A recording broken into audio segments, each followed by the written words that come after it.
It started like any other Friday in the quiet town of Whetstone, Georgia. But by midnight, a man was dead, a cop had pulled the trigger, and the body cam footage would vanish before sunrise. What really happened on Pine Ridge Road, and why was the town's hero suddenly silent?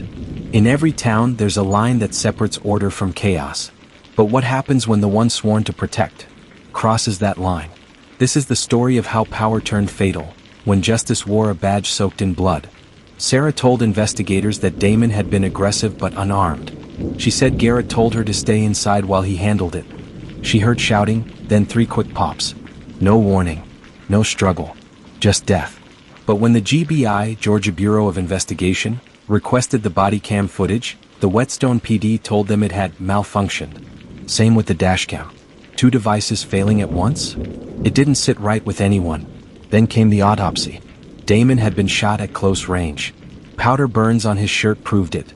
2 of the bullets entered from a downward angle, suggesting he was already falling or kneeling when they struck. By March 20th, 3 days after the killing, Garrett Miles had hired a private attorney and refused to speak further. The town went from quiet to livid overnight. Whetstone's black community, where Damon was from, staged nightly vigils demanding answers. Damon had his flaws, but he wasn't violent, they said. He was working on himself. He'd started therapy. He wanted to fix things with Sarah, not end them. But the town wasn't just angry, it was confused. Because Officer Miles wasn't just any cop, he was Sarah Caldwell's ex-lover. At first, it looked like a routine response to a volatile situation. But whispers spread fast in a small town. People remembered how often they'd seen Garrett's cruiser parked outside Sarah's house, even after they'd supposedly broken up. Some neighbors said they'd seen them arguing weeks before Damon's death. Others claimed Sarah had confided in friends that Garrett was jealous, possessive. An anonymous tipster sent an email to a local journalist saying he didn't kill Damon to protect her. He killed him to get him out of the way. The journalist ran with it. Suddenly, hero cop kills unarmed man wasn't just a tragedy, it was a scandal. A love triangle, a jealous officer, and a murder wrapped in a badge. The district attorney called for a full investigation. The GBI reopened the file as a possible criminal homicide. Sarah was subpoenaed. And Garrett Miles? He was put on paid administrative leave, shielded by the same system now scrambling to distance itself. But in Whetstone, no one was sleeping easy anymore. She was found shot in her own car, her police ID still clipped to her belt. The town whispered suicide. But why was her service weapon locked in her safe? And why was there gunpowder residue on someone else's hands?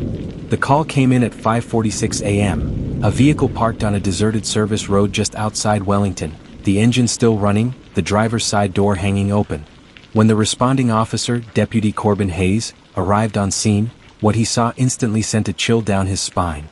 It was Brianna Keller's patrol vehicle, and slumped behind the steering wheel was Brianna herself, a single gunshot wound to the chest. The first assumption, quiet and unspoken, was that it might be suicide. It had happened before. The job could break even the toughest. But then Hayes noticed the details, things that didn't make sense. Her gun holster was empty, but her department-issued Glock was nowhere at the scene. The bullet wound suggested a close-range shot, but there was no blood spatter on her own hands, and more curiously, her service weapon was later found back in her apartment, locked away in its gun safe. By 6:30 a.m., the street was cordoned off. Crime scene investigators dusted the car for fingerprints, took swabs, and began piecing together timelines. Yet something was off from the beginning. According to dispatch logs, Brianna had not been scheduled for patrol duty that morning. She wasn't even supposed to be on shift for another 2 days. What had she been doing out in her uniform? Who had called her there, and why had she not radioed in? As news of Brianna's death spread, the Wellington Police Department went into defensive mode. Her commanding officer, Lieutenant Greg Maddox, appeared on local news by noon, calling it a tragic loss, and offering prayers to the family. But reporters quickly noticed his refusal to answer any questions about the case itself. Even more troubling, before any autopsy or ballistics report had been filed, the department had already declared her death a likely suicide.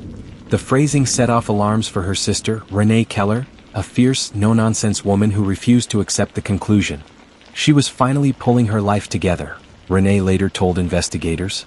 She had just been accepted to a training program with the FBI. She was happy, excited even. She wouldn't have done this. The coroner's report, released 5 days later, delivered a stunning twist. The angle of the bullet was downward, from above, inconsistent with a self-inflicted wound. The entry wound was surrounded by stippling, indicating the shooter was close but not point-blank. More importantly, gunpowder residue was found on the passenger seat, but not on Brianna's hands. It was enough for the state's Bureau of Investigation to get involved. The moment they did, walls started going up inside the Wellington PD. Reviewing cell tower data, investigators found that Brianna had received a text just after 4 a.m., an unknown number not saved in her contacts. The message read, "I need to talk. I'm where we first kissed. Come alone." It was sentimental, cryptic. Investigators initially assumed it came from a former romantic partner, but as they dug deeper, something chilling surfaced. The number was linked to a burner phone purchased 2 weeks earlier in Albany, and surveillance footage showed someone in uniform, a male officer, buying that burner with a face mask and baseball cap. The location mentioned in the text, "Where we first kissed," turned out to be the service road near the old steel mill, now the site of her death. According to Brianna's sister, that place held significant meaning in Brianna's life. Years earlier, during a department outing, she'd had a short-lived relationship with another officer. Rene refused to say his name, but it didn't take long for detectives to learn who he was. Sergeant Michael Brandt, a decorated officer, former Marine, and the golden boy of the Wellington PD. He and Brianna had dated briefly 4 years ago, but their relationship had ended on a sour note. There had been rumors that he'd grown obsessive, that Brianna had once filed a verbal complaint with HR, one that mysteriously disappeared from the internal database. When investigators requested a formal interview with Brandt, he agreed, but appeared cool, composed, even condescending. "She was troubled," he said bluntly, "always looking over her shoulder. I guess that finally caught up with her." But his alibi didn't hold up. He claimed to have been home that night, asleep, but cell tower pings placed his phone less than a mile from the crime scene at 4:30 a.m. When questioned, he claimed he had gone for a drive after insomnia kept him up. Yet his car was never seen on traffic cams near that road, and tire treads near the scene matched those of his personal SUV. Despite mounting evidence, the local police union rallied behind Brandt. Anonymous tips stopped coming. Fellow officers closed ranks. Investigators were stonewalled at every turn. It wasn't until a rookie officer, shaken and guilt-ridden, came forward with a confession that the truth began to unravel. The rookie claimed he overheard Brandt bragging during a late-night locker room conversation. "She thought she could run her mouth. I reminded her who runs this place." That officer, Jason Riley, feared retaliation but provided key evidence. A recording he secretly took during one of those locker room chats. The audio wasn't clear, but it captured Brandt's voice referencing the burner phone, and laughing about how, "not all badges protect you." The internal investigation file was locked, and the footage was gone. When officers claimed routine deletion, one rookie discovered something far worse, a system designed to protect the badge no matter the cost. And now it was hiding a killing. Within hours of Brianna's death, investigators discovered that the Wellington PD's internal dashboard had logged multiple file deletions connected to her officer ID number on the night she died. Everyone claimed the cameras malfunctioned, but when asked for maintenance logs, Internal Affairs IA produced nothing.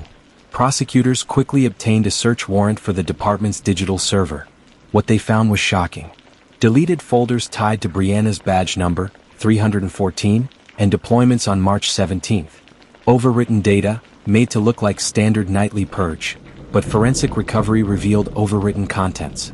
Temporary files suggesting footage had been intentionally erased, consistent with tampering. County local news. When IA detectives refused to testify about who issued the deletion command, alarm bells rang. The system audit reported. Officer cleared all video logs due to device error, timestamp 5:30 a.m. But digital forensic experts testified that data deletion commands on police servers are rarely automatic, and never unsupervised, especially for officer-related footage. Chain of custody protocols require multiple sign-offs at that level. SalvationData.com/legalite.ai. Enter Officer Jason Riley, a 22-year-old rookie who had just completed field training 3 weeks earlier. He'd admired Sergeant Michael Brandt, until that one night when Brandt had joked about Brianna's death in the locker room. Jason recorded it on his phone and kept it hidden. One evening, when Brandt bragged again about using a burner phone to arrange a meeting with Brianna, Jason quietly submitted his evidence to IA. But the response was chilling. IA gave him a warning. Sharing departmental conversations without consent is a breach of protocol. Frustrated and scared, Jason went straight to the State Bureau of Investigation (GBI). GBI investigators confirmed that Riley's recording, but also a second audio from Brandt's personal phone, matched the voice and tone of the person involved in the burner phone confrontation. The recording captured Brandt saying, "She thought she was smart. Turns out, badges don't protect you." With this evidence, GBI agents also subpoenaed phone records for all senior staff. The burner phone that sent the text to Brianna at 4 a.m. was purchased at a convenience store inside Wellington, under video surveillance. Footage showed a man in uniform purchasing the phone with cash, wearing gloves, a baseball cap, and a mask.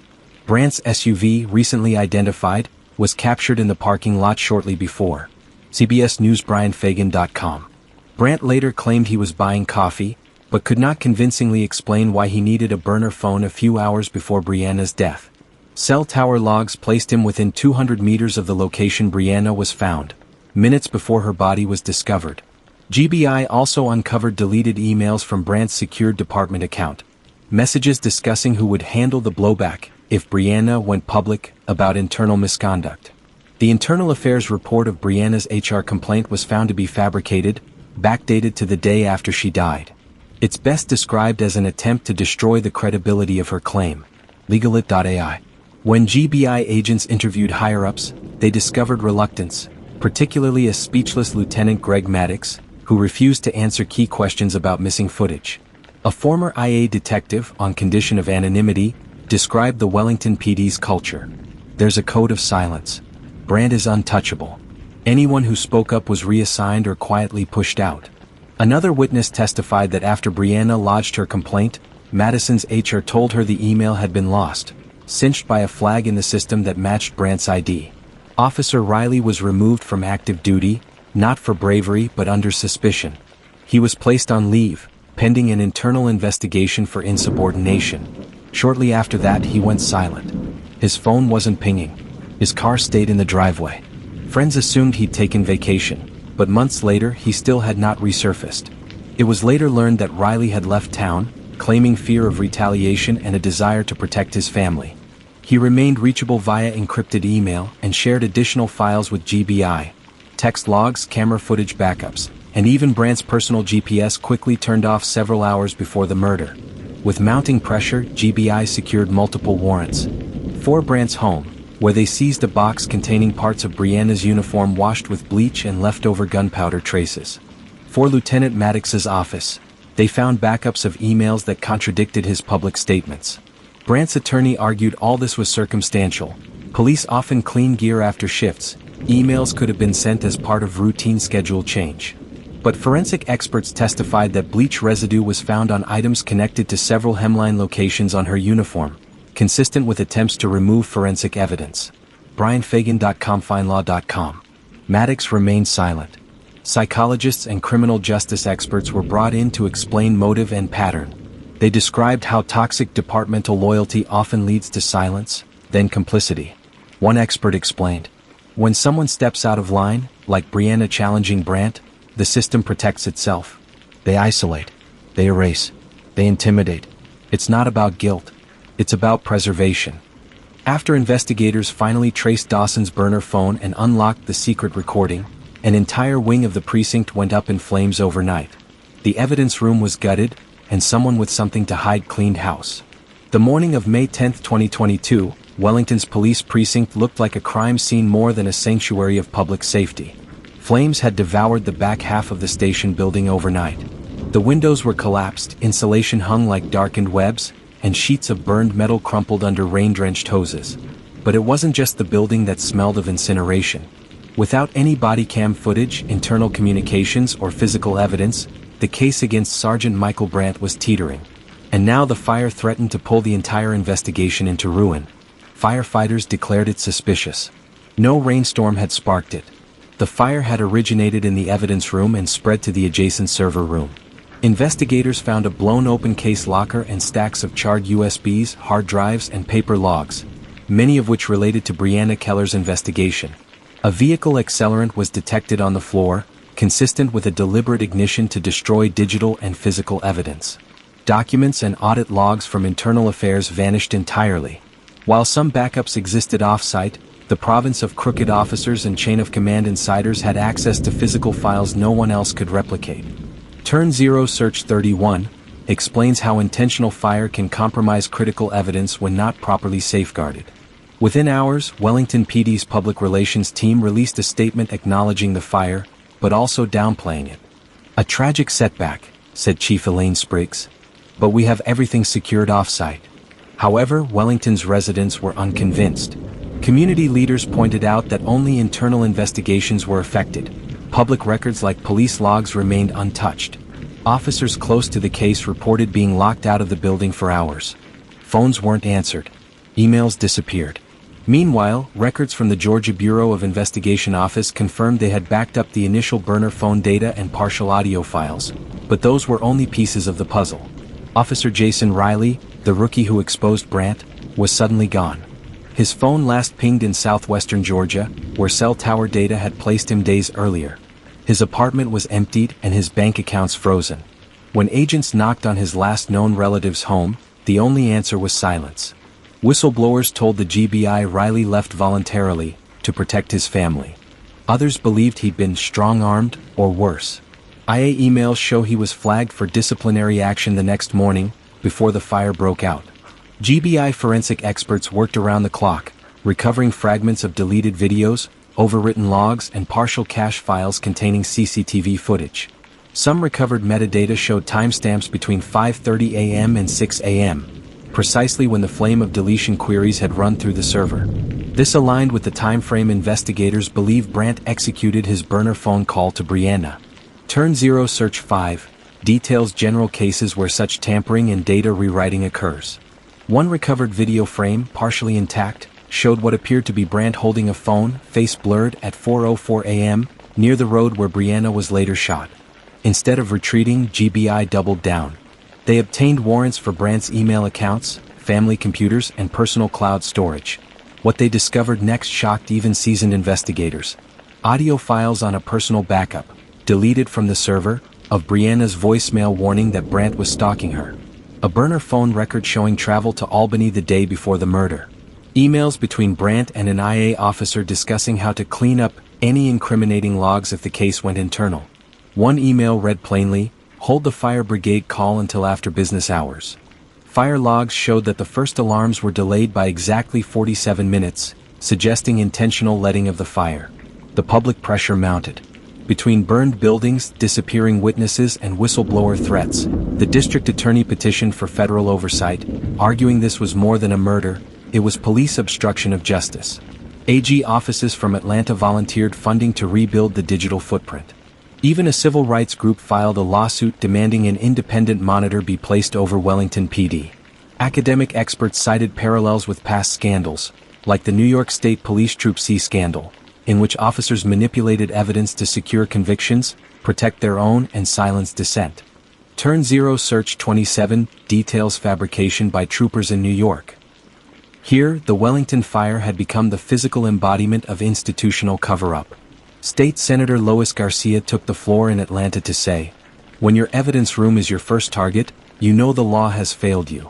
New legislation was introduced to standardize off-site mandating backups for all body cam footage, preventing destroyed servers from hiding crimes. Brandt's defense attorney tried to shift blame. The claim, a disgruntled civilian or riot agitator, had set the fire, not law enforcement, or at worst an electrical failure caused the blaze. But forensic reports disproved that theory. The accelerant pattern and burned entry point into the evidence vault, modally consistent with inside knowledge of lock mechanics and equipment storage, made accidental fire implausible. For the community, Brandt's litigation had transformed. He was no longer a hero, but a living symbol of power abused. She thought the badge meant protection. Instead, it was the masker-killer war. And now, on the witness stand, the line between law and lawless begins to blur. The courtroom in Monroe County was unusually packed that humid morning in July. Reporters filled every available bench. Locals who once waved proudly at Officer Trent Mallory now sat rigid with disbelief, clutching tissues, waiting for someone, anyone, to explain how their most trusted protector could be charged with the brutal killing of his wife, Alyssa Mallory. Judge Daphne Carr presided with a stern calm, but even she couldn't disguise the tension radiating through the room. It wasn't just another murder trial. This was a reckoning. The prosecution opened with a chilling timeline. Assistant District Attorney Marla Kent took the jury through photos of Alyssa's bruises, retrieved emails she'd sent to a women's shelter, and her final 911 call, recorded only 2 hours before her body was found. Her voice was trembling but determined. "He has a gun. He's drunk. He keeps saying, 'If I can't have you, no one will. Please, just send someone.'" That call was never responded to in time.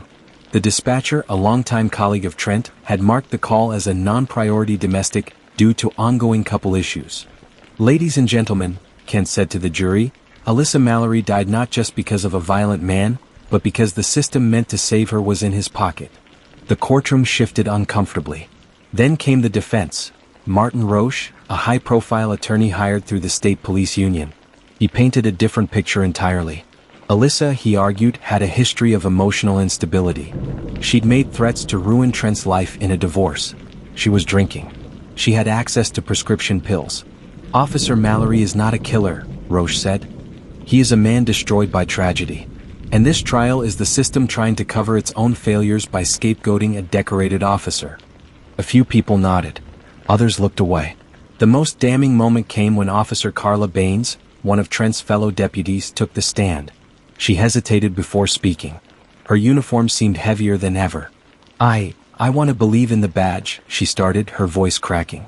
"But the things I saw in their home, and the things Alyssa told me in confidence. I can't stay silent." She described seeing bruises, hearing screaming. Late-night patrols where she'd see Alyssa outside, barefoot, arms crossed, flinching when Trent would appear on the porch. "But you never filed a report?" the prosecutor pressed. "No, because I was scared. We all were. Trent, he had friends in internal affairs. He boasted about them. If you crossed him, your career was over." A murmur rippled across the courtroom. Then the medical examiner took the stand. Alyssa had suffered a fractured orbital bone, 3 broken ribs, and evidence of asphyxiation, manual strangulation. Not consistent with a fall downstairs as Trent originally claimed. "And what about the presence of alcohol?" asked Kent. "Minimal. Certainly not enough to impair balance or coordination. The injuries were not consistent with self-inflicted harm or an accident." By day 3, Trent Mallory himself was called to testify, a rare move for a defendant in a murder trial, especially one with police training. He entered the stand with the cold composure of someone trained to control situations. He described a difficult marriage. Claimed Alyssa was volatile and had mental health issues. Denied ever hitting her, even when shown photographs. When asked why he hadn't called 911 when he allegedly found her body at the bottom of the stairs, his answer was chilling. "I panicked. It looked bad. I knew what it would look like. And I'd been drinking. I didn't want it to be twisted." But the twist came next, from someone the courtroom didn't expect. Zachary Z. Mallory, Trent and Alyssa's 17-year-old son. Taking the stand, voice cracking, hands shaking, Z said, "My mom was scared every day. She told me if anything happened to her and my dad made it look like an accident, I should never believe him. She made me promise." Gasps echoed through the room. Z described nights where he heard choking sounds, muffled cries, doors slammed. He tried to intervene once and was grounded for 2 weeks, his phone taken and Alyssa's lip bloodied. "And did you ever tell anyone?" Kent asked. "I wanted to," Z whispered, "but everyone loved my dad. No one would believe me." The weight of his words hung like fog over the jury box. In closing arguments, the defense doubled down on the tragic misunderstanding theory. But Kent's words cut through like glass. This wasn't passion. This was power. This was systematic control. Alyssa didn't just marry her abuser, she was trapped in a uniformed cage. And when she finally reached for the door, he killed her to keep it locked. The judge recessed the court for deliberation. Outside the courthouse, protesters held signs reading "Justice for Alyssa" and "Protect women, not monsters." But inside, a town torn between loyalty and truth held its breath. The jury had begun their deliberations. Would the law finally hold one of its own accountable? Or would Alyssa Mallory become another woman failed by the very system she died begging for? He wore the badge, swore an oath. But when the verdict echoed through the courtroom, the town had to ask, was justice truly served, or did the law protect its own one last time? The jury deliberated for 12 hours. 12 hours that stretched like years for those sitting in the courtroom gallery. The town of Pine Hollow, once proud of its image as a tight-knit, law-abiding community, now held its breath, not knowing which identity would define them next, one of accountability or one of cover-up. Reporters huddled in clumps near the courthouse, tweeting theories. Alyssa's sister, Maya Jensen, stood outside with a candle, joined by dozens holding signs that read, "Believe her." Inside, Trent Mallory sat in his pressed suit, a former officer stripped of his badge but not, as yet, of his power. He hadn't flinched during the trial, hadn't wept at the autopsy photos, hadn't reacted to the bruises shown, or even when his own son gave damning testimony. But as the bailiff announced, "Jury has reached a verdict," a muscle in his jaw finally twitched. The jurors re-entered, avoiding everyone's gaze. The air felt thick. Even Judge Carr seemed to inhale more slowly. The foreman, a middle-aged man named Greg Salton, stood up, paper in hand. "In the matter of the People versus Trent Allen Mallory, we find the defendant." Silence. "Guilty of second-degree murder." Gasp. A sharp cry from Maya. Someone outside began to chant, "Justice for Alyssa." Trent didn't move. Didn't blink. His lawyer, Martin Roche, placed a hand on his shoulder, but Trent remained still, staring straight ahead as if he couldn't, or wouldn't, process it. The judge, after calling for order, thanked the jury for their service and instructed them to leave through the back entrance due to public safety concerns. Cameras were banned inside the courtroom, but the expressions on their faces, relief, exhaustion, fear, would have said more than any headline. Trent Mallory was taken into custody immediately. No bail. Sentencing was scheduled for 4 weeks later. The maximum penalty, 25 years to life. That afternoon, District Attorney Kent held a press conference. This case was never about one bad cop. It was about a system that failed a woman who did everything right. Alyssa tried to escape. She called for help. She begged. And she was silenced by someone wearing a uniform. Questions flew from reporters. Will the dispatcher face charges for ignoring the 911 call? Were other officers aware of the abuse? How many similar cases might be buried in the department's history? Kent paused, then answered the question no one had the courage to ask directly. This isn't the last investigation. It's the first of many. A week later, a vigil was held at the steps of the courthouse, where Alyssa once walked in fear to file her third restraining order. Hundreds gathered, candles in hand. Z. Mallory, now living with his Aunt Maya, stood and read a letter he'd written to his mother. "You told me not to trust the badge just because it was shiny. You told me people can hide in plain sight. I'm sorry I couldn't stop him. But I promise the world will know your name." Her story, once buried under local silence, was now national news. True crime podcasts, national networks, and advocacy groups picked it up. Domestic violence hotlines saw a spike in calls that week, women emboldened to speak up after seeing Alyssa's story reach a verdict. A month later, Trent Mallory was sentenced to 32 years without the possibility of parole. Before the sentence, he finally spoke. "I didn't mean for things to go that far. I lost control. But I loved her. I did." The courtroom remained cold. No tears. No gasps. Just the heavy knowledge that his words were too little, far too late. Judge Carr looked directly at him. "You were trained to protect. Instead, you used that training to control and destroy." The court does not see remorse. It sees manipulation. She then added a rare judicial request, that his sentencing be publicly recorded and used in future domestic violence training sessions for law enforcement across the state. Alyssa's legacy wouldn't be silence. It would be a warning. Months after the verdict, Pine Hollow's police department underwent an internal review. Several officers were suspended. The 911 dispatcher retired early amid public backlash. Alyssa's sister, Maya, launched a nonprofit called Badge of Truth, dedicated to helping victims of domestic abuse by law enforcement. Its mission, to dismantle the silence within the systems built to protect. And as for Z? He finished high school early, then applied to college, majoring in criminal justice. His essay was titled, "The Badge Shouldn't Hide Blood," because now he knew, justice doesn't wear a uniform. People do. If this story shook you, don't stay silent. Like, share, and subscribe for more untold true crime cases where justice doesn't come easy. Drop your thoughts in the comments. Was justice truly served?